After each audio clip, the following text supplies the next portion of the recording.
Ok, vamos en este video a empezar el estudio de la electricidad. Para entender la electricidad debemos definir la fuerza electromagnética. La fuerza electromagnética es una de las fuerzas fundamentales de la naturaleza y esta fuerza aparece entre partículas que tienen carga eléctrica. La carga eléctrica es básicamente una propiedad física intrínseca que tienen las partículas, algunas partículas subatómicas, y eso se manifiesta mediante fuerzas de atracción y de repulsión entre ellas a través de campos electromagnéticos. Tenemos entonces dos tipos de cargas. La carga eléctrica puede ser positiva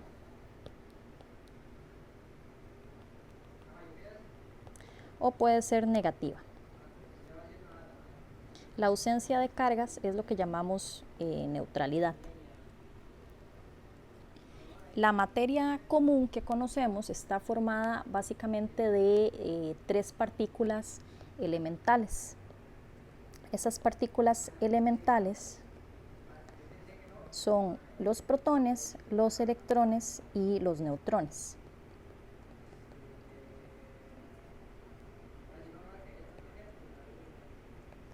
Los protones tienen una carga eléctrica intrínseca positiva. Tiene un valor de 1,6 por 10 a la menos 19 coulombs. Los coulombs son la unidad de la carga eléctrica en el SI. Los electrones, por su parte, tienen carga eléctrica negativa de menos 1,6 por 10 a la menos 19 coulomb. Es decir, la carga es igual que la del protón, solamente que de signo negativo. Mientras que los neutrones no tienen carga eléctrica.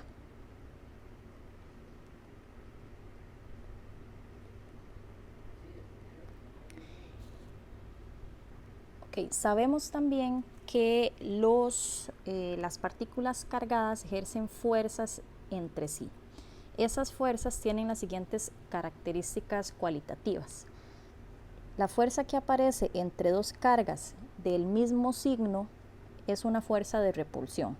Por ejemplo, si yo tengo dos cargas positivas, va a aparecer una fuerza sobre cada una de esas partículas que las empuja. Trata de alejarlas. Es una fuerza de repulsión. Si tengo dos cargas que son, por ejemplo, negativas, tengo el mismo caso. Las fuerzas que aparecen son repulsivas. Si tengo cargas que tienen signos opuestos, va a aparecer una fuerza sobre cada una de ellas que es de atracción. En resumen, cargas del mismo signo se repelen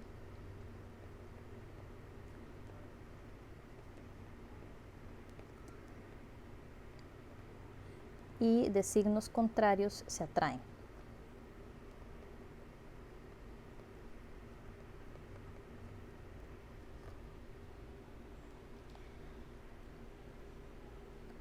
Es muy importante también entender que la carga eléctrica de los objetos está cuantizada. Lo que eso significa es que la carga siempre se va a presentar como múltiplos enteros de la carga fundamental. La carga fundamental es la carga eléctrica más pequeña que podemos encontrar en una partícula libre en la naturaleza. Esa carga fundamental es igual a la carga del electrón o del protón. Es 1,6 por 10 a la menos 19 coulomb. No hay ninguna partícula libre, al menos, que se haya detectado en la naturaleza que tenga una carga menor a esta.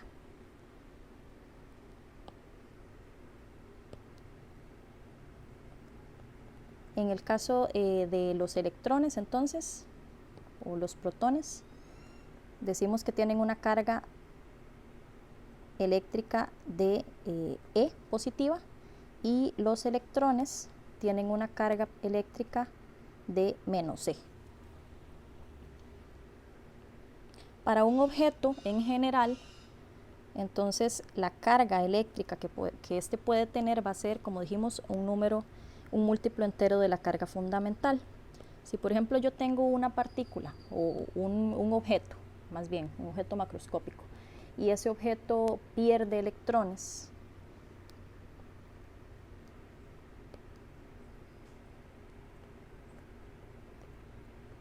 si pierde electrones está perdiendo cargas negativas, por lo tanto adquiere una carga eléctrica positiva.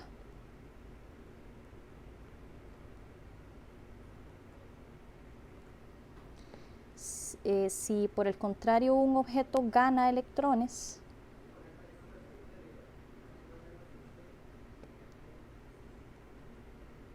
significa que está adquiriendo más carga negativa y pues tendría una Q netamente negativa, ¿verdad? Siempre, como dijimos, esa carga va a ser un múltiplo entero de la carga fundamental. ¿De qué manera puede un objeto ganar o perder electrones? Hay algunas formas, por ejemplo, al frotar dos objetos, es posible que haya una transferencia de electrones de uno al otro. También otra manera es por inducción. La inducción consiste del siguiente mecanismo. Supongamos que tenemos una esfera neutra, un objeto macroscópico. Si es neutra, eso lo que significa, no necesariamente significa que no tiene cargas positivas o negativas. Si tiene cargas, para que sea neutra, ocupamos que tenga la misma cantidad de, por ejemplo, protones que de electrones, de manera que las cargas positivas se cancelen con las negativas y tengamos una carga neta de cero. Entonces, supongamos que tenemos una esfera neutra, tiene la misma cantidad de electrones y protones en los átomos, y a esta esfera neutra le acercamos una varilla, por ejemplo, cargada negativamente, que mostramos acá. Lo que va a pasar acá es que entonces los electrones que hay en esta esfera, si son capaces de moverse libremente, se van a mover al lado, digamos, más lejano, alejándose de la varilla cargada. Si yo pongo una tierra, una tierra se refiere a un depósito que puede aceptar o proveer electrones con libertad sin que se produzca, digamos, un efecto significativo en sus características eléctricas. Entonces, esa tierra, es un cablecito, me va a permitir a mí que estos electrones salgan de la esfera. Entonces, por ejemplo, aquí teníamos varios electrones, aquí teníamos 8, y digamos que al conectarlo a tierra, esto permite que 4 electrones salgan de la esfera. Ejemplo hipotético. Como resultado, cuando yo quito la varilla cargada, lo que va a suceder es que yo voy a tener que las cargas eléctricas que quedaron se van a reacomodar, y vean que en este caso yo voy a tener una esfera que tiene más cargas positivas que negativas. Como perdió electrones, significa que el objeto adquirió, como dijimos, una carga eléctrica positiva.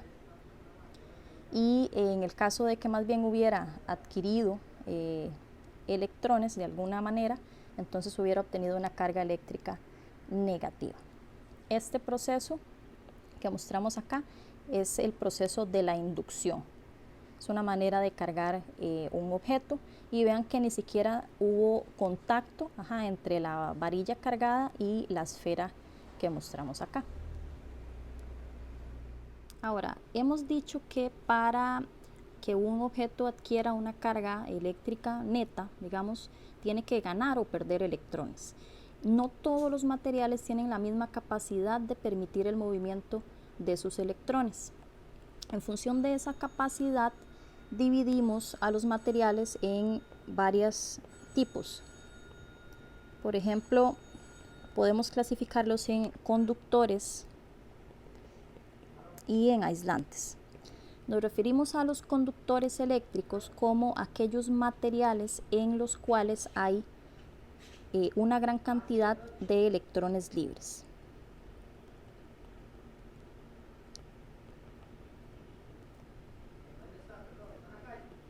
Los electrones libres son aquellos que no están fuertemente unidos a un átomo en específico y que por lo tanto se pueden mover con libertad a través del material. Buenos conductores son, por ejemplo, la mayoría de los metales. Por ejemplo, el cobre, el aluminio, la plata, etcétera. Estos materiales, como dijimos, tienen muchos electrones que no están, digamos, atados específicamente a un átomo y que forman en los metales algo que se llama un mar de electrones. Entonces esos electrones pueden fluir con bastante libertad y producir, por ejemplo, corrientes eléctricas o permitir que electrones fluyan de un punto o de un material a otro. Por otro lado, los aislantes son aquellos materiales en los cuales los electrones están unidos a los átomos y por lo tanto no pueden moverse libremente a través del material. Ejemplo de esto son, por ejemplo, el vidrio, el hule, la madera, etc.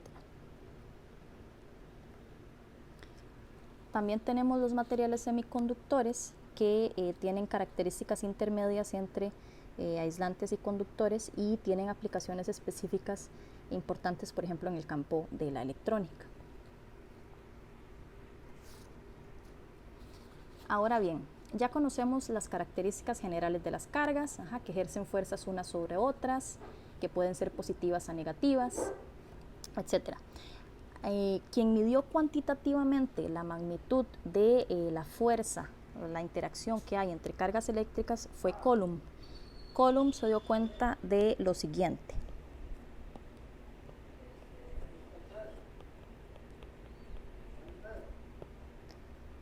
Si tenemos dos cargas eléctricas,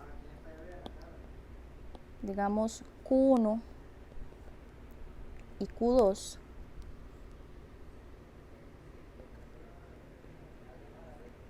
que están a una distancia R, entonces la fuerza eléctrica que va a aparecer entre estas cargas tiene una magnitud que es proporcional a las cargas eléctricas involucradas y que es inversamente proporcional a el cuadrado de la distancia que separa las cargas.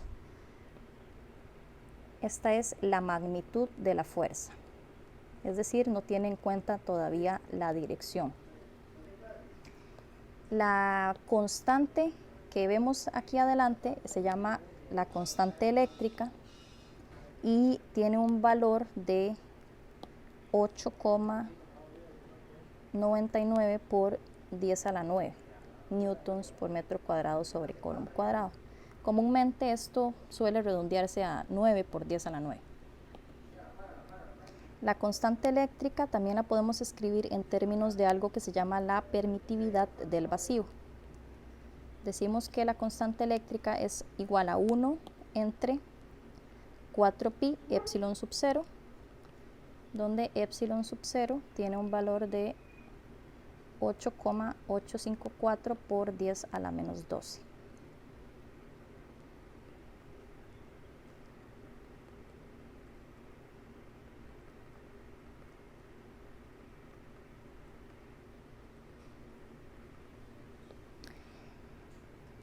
Esta fórmula que está acá, como dijimos, nos da la magnitud de la fuerza.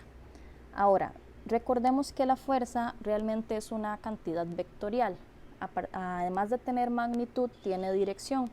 La forma vectorial de la ley de Coulomb la podemos escribir de la siguiente forma.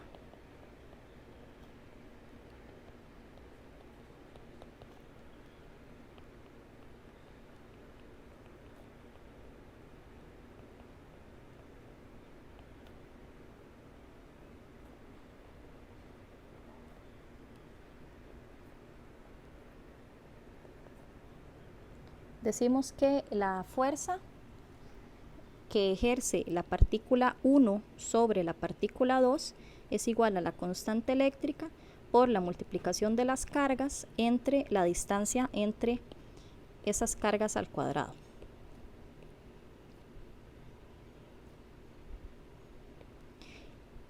Este vector que aparece al final es un vector unitario.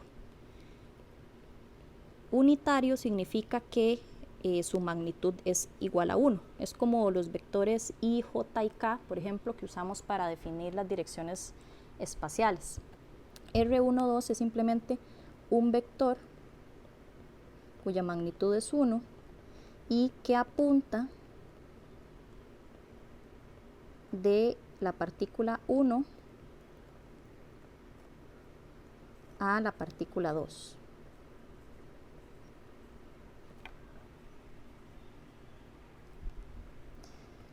La fuerza 1,2 por su parte va a ser la fuerza que ejerce la carga 1 sobre la carga 2.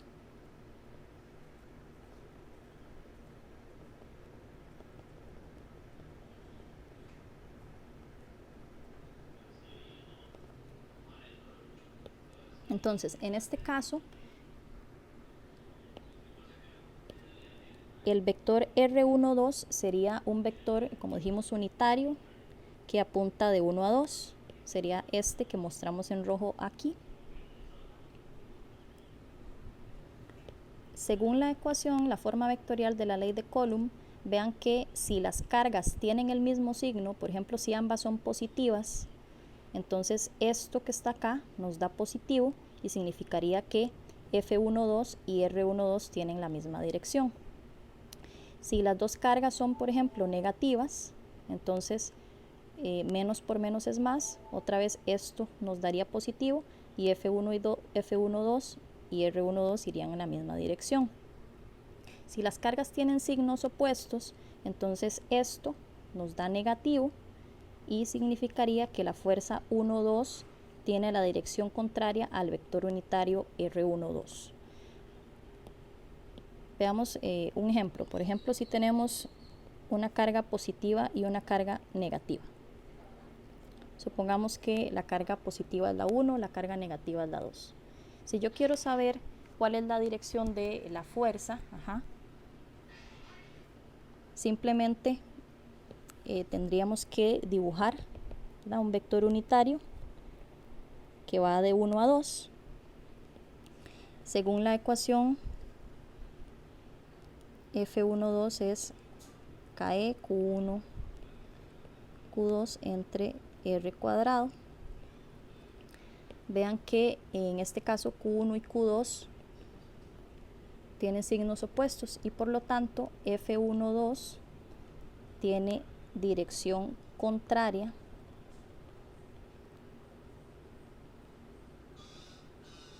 a R12. Es decir, la fuerza que ejerce la partícula 1 sobre la partícula 2 es un vector que se dirige hacia de 2 a 1, como mostramos acá, y que tiene pues, una magnitud que podemos calcular con la ley de Coulomb. Recordemos también que las fuerzas tienen la característica de que tienen una reacción, ¿verdad?, por decirlo así. Es decir, cuando la partícula 1 ejerce una fuerza sobre la partícula 2, que es la que mostramos acá, la partícula 2 también ejerce una fuerza sobre la partícula 1. Por tercera ley de Newton,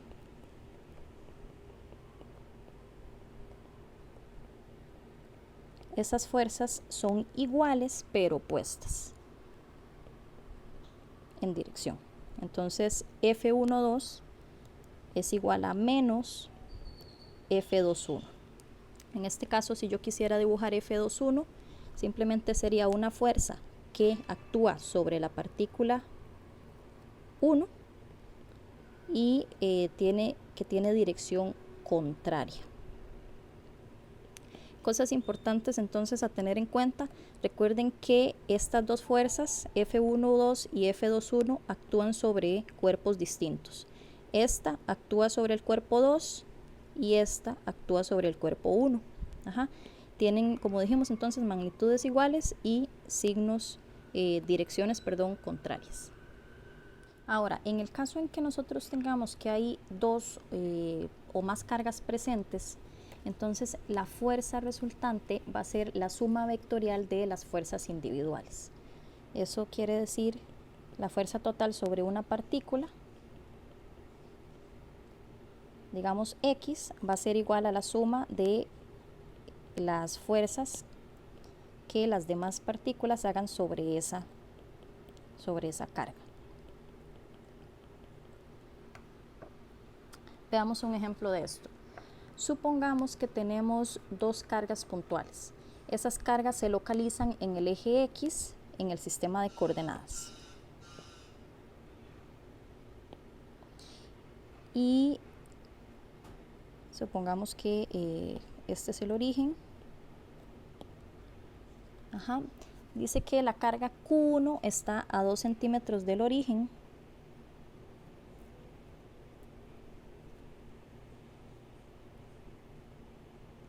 Y la carga Q2 está a 4 centímetros del origen.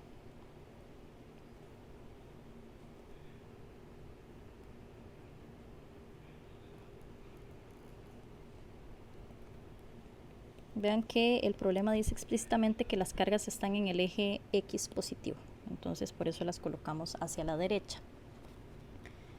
Tenemos que la carga Q1 es positiva de 1 nanocoulomb y que la carga Q2 es negativa de menos 3 nanocoulomb. Queremos saber entonces cuál es la fuerza total que ejercen estas dos cargas sobre una carga Q3 de 5 nanocoulomb que coloquemos en el origen.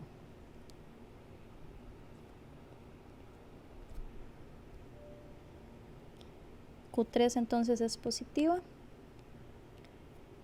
Q1 también es positiva y Q2 es negativa. Para resolver este problema, entonces necesitamos calcular por separado cuáles son las fuerzas que las cargas Q1 y Q2 ejercen sobre Q3 y posteriormente hacer la suma vectorial de las fuerzas. Entonces, empecemos por calcular la fuerza que la carga Q1 hace sobre Q3.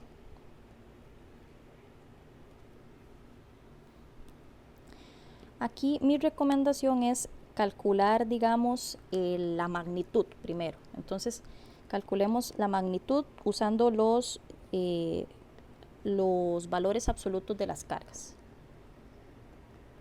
La constante eléctrica es aproximadamente 9 por 10 a la 9. Q1 es 1 nanocoulomb, o sea, 1 por 10 a la menos 9 coulomb. Q3 es 5 nanocoulomb, o sea, 5 por 10 a la menos 9 coulomb.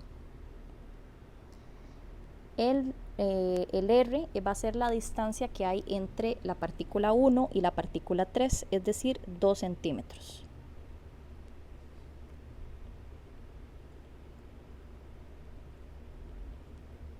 (0,02 metros).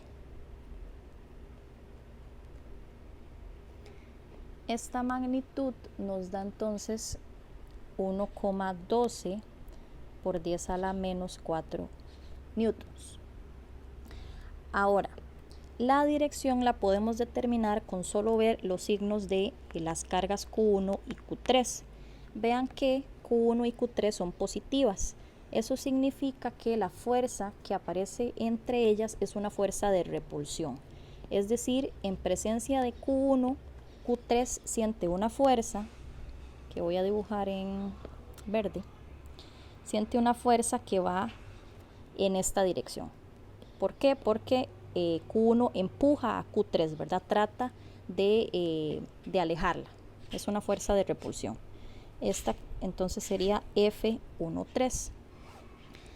¿Qué dirección tiene esto? Vean que F13 entonces tiene una dirección que va en el eje X negativo, ¿verdad? Va hacia la izquierda.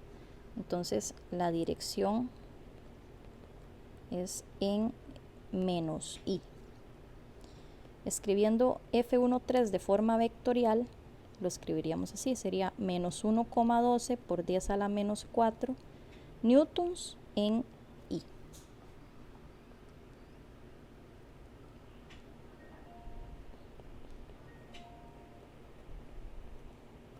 Vamos ahora a calcular la fuerza que hace Q2 sobre Q3. La fuerza que 2 hace sobre 3 sería la constante eléctrica por Q2 por Q3 entre R entre 2 y 3 al cuadrado. Esta, como les decía, es solo la magnitud, ¿verdad? La dirección la debemos encontrar dependiendo de los signos de las cargas. Entonces, para la magnitud tendríamos 9 por 10 a la 9 por Q2 es 3 nanocoulomb, ¿sí? ¿Verdad? Es negativa, pero para la magnitud simplemente colocamos el número positivo, ¿verdad? Q3 es 5 nanocoulomb. Y la distancia entre 2 y 3 sería en este caso 4, ¿verdad? En total. O sea, 0,04 metros. La magnitud de esta fuerza nos da 8,4 por 10 a la menos 5 newtons. ¿En qué dirección va la fuerza que hace 2 sobre 3? Vamos a ver el dibujo. Vean que la carga 2 y la carga 3 tienen signos contrarios. Por lo tanto, se atraen. La fuerza que 3 ejerce sobre 2, en este caso, tiene esta dirección. Es una fuerza de atracción.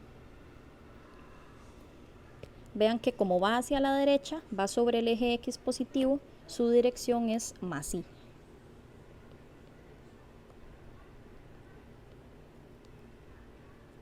En Y positiva. En forma vectorial, entonces F23 es igual a 8,4 por 10 a la menos 5 newtons en Y. Por último, ya cuando tenemos las fuerzas individuales que cada una de las cargas ejercen sobre la carga Q3, podemos obtener la suma, ¿verdad? La fuerza total es la suma vectorial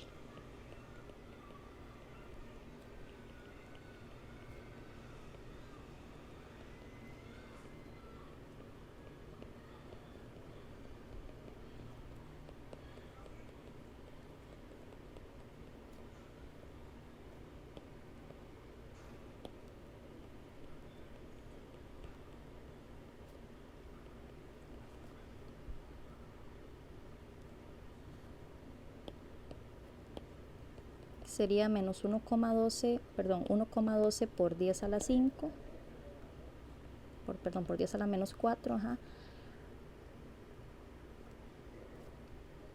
más 8,4 por 10 a la menos 5. La suma vectorial, entonces en este caso nos daría menos 2,8 por 10 a la menos 5 newtons y en la misma dirección en Y, ¿verdad? Es decir, la fuerza total sobre la carga Q3 sería negativa y tiene esta magnitud.